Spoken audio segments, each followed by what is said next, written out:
Goodfellas doesn't just depict mob life, it immerses you in it, but many of the film's bold choices came from improvisation, real-life anecdotes, and obsessive production decisions that almost didn't make it into the final cut. From Robert De Niro's real cash on set to Joe Pesci's improvised funny how moment, every iconic beat has a secret behind it. What looks effortless on screen was actually the result of calculated risks and creative rebellion. These are 20 hidden details you completely missed in Goodfellas. Number 20. In the scene where Jimmy Conway hands out cash, Robert De Niro refused to use props and insisted on real bills. Production designer Christy Zea confirmed in a 1990 American Film interview that De Niro demanded authentic currency because he wanted genuine weight and texture in his hands during the scene. Crew members provided thousands of dollars and counted every bill after each take to avoid losses. Watch De Niro's thumb movements when he peels bills from the stack. That distinctive flicking motion only happens with real currency because prop money doesn't have the same fiber resistance. De Niro told Martin Scorsese the physical reality helped him stay in character during repetitive takes. This obsessive choice cost production nothing but added tangible realism that props couldn't fake. Number 19, the iconic funny how exchange between Tommy DeVito and Henry wasn't scripted. Joe Pesci told Scorsese about a real incident he lived through with a mobster, and Scorsese had Pesci act it out in rehearsal, then built the scene from tape transcripts. According to Nicholas Pileggi in the DVD commentary, Scorsese transcribed the entire exchange from rehearsal footage and built the sequence around Pesci's exact phrasing and rhythm. The tension shift feels spontaneous because it was genuinely improvised in the moment, with Ray Liotta responding naturally to Pesci's aggression. Watch the background extras freeze completely because they didn't know if Pesci was actually angry. That fear is visible on screen and completely authentic, not performed. Number 18, the single take walk from street to table through the kitchen wasn't just showy. Scorsese used it to seduce the audience into the allure of gangster life. The unbroken shot condenses time and status elevation without dialogue, pulling viewers into the insider experience by making them feel complicit. Cinematographer Michael Ballhaus spent 3 days rehearsing with Steadicam operator Larry McConkey, mapping every turn and door swing. Production notes reveal the shot required 32 extras, 8 takes, and precise choreography with waiters and cooks. Pause where Henry and Karen enter. The camera choice frames them from behind, positioning the audience as followers rather than observers. Scorsese told Film Comment he wanted viewers to fall in love with the lifestyle during that walk. Number 17, Scorsese wanted violence to feel cold and unfeeling, but had to remove several frames of blood to secure an R rating. According to editor Thelma Schoonmaker in a 2015 IndieWire interview, the ratings board specifically objected to the length of time blood remained visible during the Billy Batts murder. Scorsese trimmed individual frames from the trunk beating and the shot where Tommy shoots Spider in the foot. This makes violent moments feel sharper because what remains is brisk and brutal rather than graphic gore. The spray from Spider's shooting appears for less than half a second, creating shock without dwelling. Schoonmaker said the MPAA cuts forced them to rely on sound design and reaction shots instead of graphic imagery, which improved pacing. Number 16, at least some background extras were reportedly people with real mob ties or mob familiarity, recruited informally to lend authenticity. According to a 1990 Vanity Fair article, several extras had done time or grown up in connected neighborhoods and brought naturalistic body language that trained actors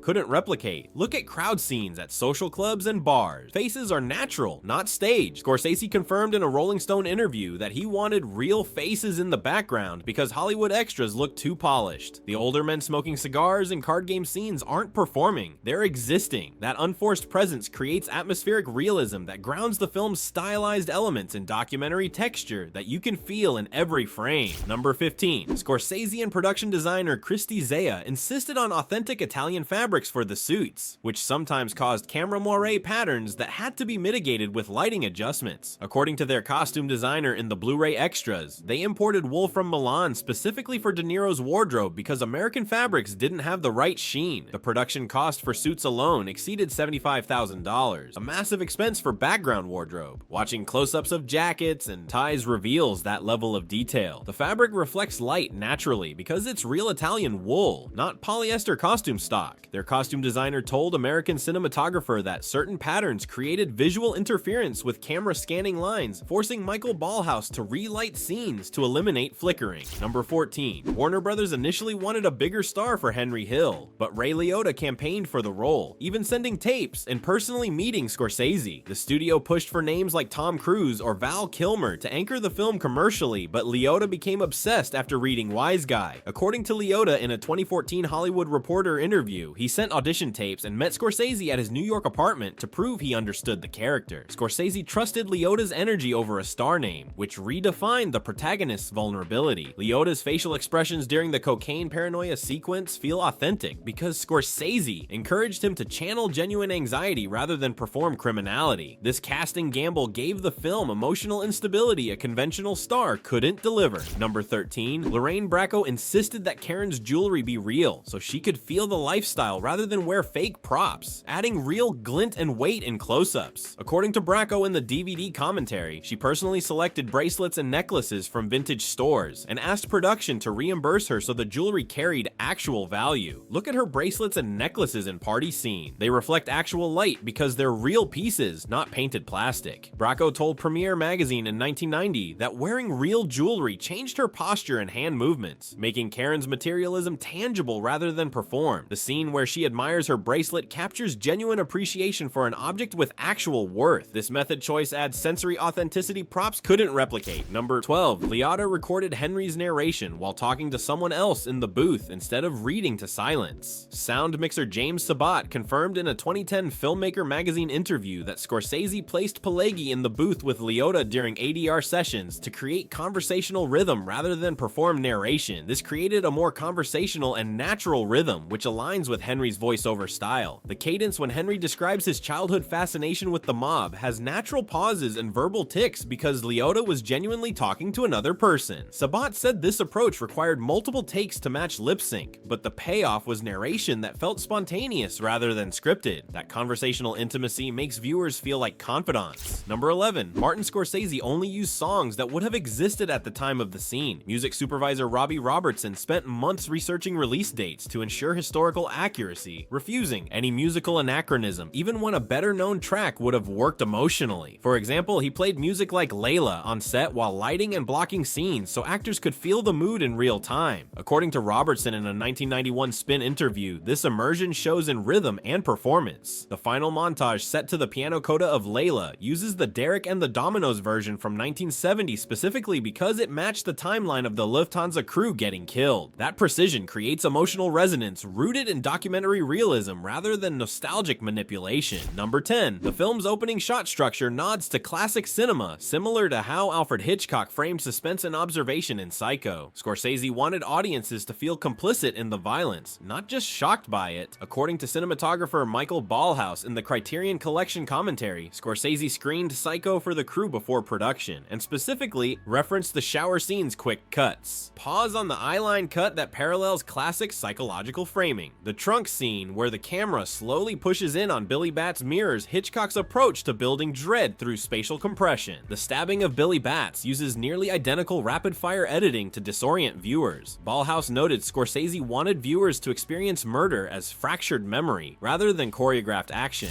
Number 9, early drafts were built from actors' improvisations captured on tape. Martin Scorsese listened to extended sessions of Pesci and Liotta throwing lines back and forth, then wrote a refined script from the best beats. According to Nicholas Pileggi in a 1990 New York Times interview, Scorsese's method resembled documentary filmmaking more than traditional screenwriting because he was capturing real behavioral patterns rather than inventing them. The rhythm of dialogue during dinner table arguments with overlapping speech and interrupted sentences feels natural because it originated from actual conversations between actors. Pileggi said the final script contained at least 40% material that emerged from improvisation, particularly in scenes involving Pesci's character. This process created dialogue that sounds like eavesdropping rather than performance. Number 8, in the first shooting script, the Batts murder was placed earlier in the narrative. The current structure moved it to heighten suspense and tie it to the growing chaos of Tommy's temper. According to the original screenplay archived at the Academy Library, the Batts killing appeared before the Lufthansa heist, which would have disrupted the film's rising tension. The final edit positions the murder just after Tommy's humiliation at the card game, creating causality rather than randomness. Editor Thelma Schoonmaker told the DGA Quarterly in 2011 that restructuring the Batts sequence during editing changed the entire emotional arc, transforming Tommy from unpredictable into inevitable. This narrative shift made his violence feel like destiny rather than impulse. Number 7, Catherine Scorsese, who appears appears as Tommy's mother, often prepared some of the Italian food used in scenes, lending palpable realism to dinner sequences. According to production notes, Catherine cooked pasta and sauce on set between takes, and the cast ate real food during filming rather than props. The dinner scene where Tommy and Jimmy stop at his mother's house after killing Billy Bats features actors genuinely eating her cooking. Their relaxed body language reflects actual comfort rather than performance. Martin Scorsese told Charlie Rose in a 1995 interview that casting his mother added emotional texture because she treated the actors like family rather than colleagues. That authenticity makes the scene's dark irony sharper because discussing murder over homemade food feels disturbingly normal. Number 6. During the Copacabana shot, comedian Henny Youngman, playing himself, forgot his punchline, ruining one take. According to script supervisor Mary Sabolsky in the Blu-ray commentary, Youngman's flub forced the crew to reset and rethink background pacing mid-shot, adding to unpredictability. Timing of his joke was crucial to the scene's audio flow, so the mistake disrupted the entire 3-minute sequence. The final version required 6 attempts after multiple errors from various elements. Assistant director Joseph Reedy later said Youngman's mistake added tension because crew members weren't sure if each take would succeed. That precarious balance shows in the tightness of the final cut, where every element feels carefully calibrated. The sequence's perfection emerged from repeated failure. Number 5. Early screenings reportedly saw walkouts and negative reactions to violence and pacing. According to a 1990 Los Angeles Times article, some audience members at preview screenings in Pasadena objected to the lack of traditional narrative closure and abrupt tonal shifts between comedy and brutality. Warner Brothers scaled the initial release to fewer theaters because executives thought it might bomb. Scorsese told Premiere Magazine that studio heads didn't understand the episodic structure borrowed from Nicholas Pileggi's journalistic approach in Wise Guy. The film's narrative rhythm, with sudden violence interrupting mundane domesticity, confused test audiences expecting conventional gangster heroics. This initial rejection forced Warner Brothers to market the film as an art house release rather than mainstream thriller, which paradoxically helped it find its audience. Number 4. After 12 drafts, the two realized the script blended reporting and cinematic style so completely that they shared credit, a rare move in Hollywood. According to Pileggi in a 1991 Writers Guild Journal interview, Scorsese would rewrite scenes using Pileggi's journalistic voice, while Pileggi restructured Scorsese's visual ideas into dialogue. This shaped the film's episodic rhythm. The film's structure, with short scenes linked by narration rather than traditional 3-act progression, reflects Pileggi's nonfiction background combined with Scorsese's French New Wave influences. Scenes jump forward in time without transition because the approach treats Henry's life as reportage rather than drama. The shared credit acknowledged the final script was genuinely co-authored rather than hierarchically written by director over writer.